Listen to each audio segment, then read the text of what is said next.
AAA College of Engineering and Technology, Sivakasi. Counseling code 4680. Cricket வீரர்கள் KL ராகுல் மற்றும் ருத்ராஜ் ஆகியோருக்கு தலா 12 லட்சம் ரூபாய் அபராதம் விதிக்கப்பட்டுள்ளது. நடைபெற்று வரும் 18வது IPL கிரிக்கெட் தொடரில் 34வது போட்டி உத்தரப்பிரதேச மாநிலம் லக்னோவில் உள்ள வாஜ்பாய் மைதானத்தில் நடைபெற்றது. இதில் சென்னை சூப்பர் கிங்ஸ் மற்றும் லக்னோ சூப்பர் ஜெயன்ஸ் அணிகள் மோதின. முதலில் பந்து வீசிய லக்னோ அணியும் அடுத்து பந்து வீசிய சென்னை சூப்பர் கிங்ஸ் அணியும் மெதுவாக பந்து வீசியுள்ளன. இதைத் தொடர்ந்து சென்னை சூப்பர் கிங்ஸ் அணியின் கேப்டன் ருத்ராஜுக்கும் லக்னோ அணியின் கேப்டன் KL ராகுலுக்கும் தலா 12 லட்சம் ரூபாய் அபராதம் விதிக்கப்பட்டுள்ளது. இந்த போட்டியில் சென்னை அணியை 8 விக்கெட்டுகள் வித்தியாசத்தில் லக்னோ அணி வென்றது. திரையரங்குகளில் வெளியாகி பெரும் வரவேற்பை பெற்ற மஞ்சுமல் பாய்ஸ் திரைப்படம் அடுத்த மாத தொடக்கத்தில் ஹாட்ஸ்டார் OTT தளத்தில் வெளியாக உள்ளதாக தகவல் வெளியாகியுள்ளது. பிப்ரவரி 22ஆம் தேதி திரையரங்குகளில் வெளியாகி பெரும் வரவேற்பை பெற்ற திரைப்படம் மஞ்சுமல் பாய்ஸ்.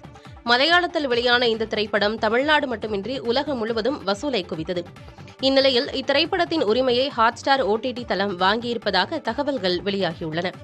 வரும் மே 3ஆம் தேதி ஹாட்ஸ்டாரில் தமிழ், தெலுங்கு, ஹிந்தி உள்ளிட்ட மொழிகளில் மஞ்சுமல் பாய்ஸ் திரைப்படம் வெளியாக உள்ளதாகவும் இது தொடர்பான அதிகாரப்பூர்வ அறிவிப்பு விரைவில் வெளியாகும் எனவும் தகவல்கள் தெரிவிக்கின்றன.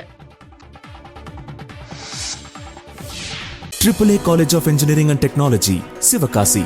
Counseling code 4680.